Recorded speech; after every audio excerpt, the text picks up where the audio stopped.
Pakistan cricket board PCB के chairman Mohsin Naqvi ने blind T20 world cup के फातिह टीम के लिए 1 करोड़ रुपए का इनाम का ऐलान कर दिया। तफसीलात के मुताबिक blind T20 world cup Fatih team के एजाज़ में नेशनल क्रिकेट अकेडमी में तकरीब का एहतमाम किया गया। तकरीब में chairman Pakistan cricket board PCB Mohsin Naqvi ने शिरकत की और फातिह ब्लाइंड क्रिकेट टीम के लिए 1 करोड़ रुपए इनाम का ऐलान किया।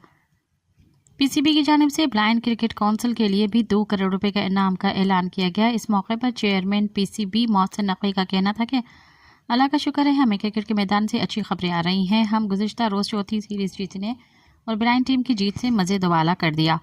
उनका कहना था कि Pakistan cricket board blind cricket को वैसे ही सपोर्ट करेगा जैसे हम दूसरी टीमों को करते हैं। मोहसिन नकवी ने मज़ीद कहा कि आगे चैम्पियंस ट्रॉफी आ रही है, दुआ है कि पाकिस्तान कामयाब हो। मैंने वज़ीर आज़म को मैसेज किया है, वो हफ्ते को अगर लाहौर आते हैं तो उनसे मुलाकात करवाऊंगा। मज़ीद ख़बरन ऐं तफ़सीलात लाइ विज़िट कयो असांजी वेबसाइट www.awamiNewsHD.com ऐं ॾिसंदा रहो अवामी न्यूज़ HD।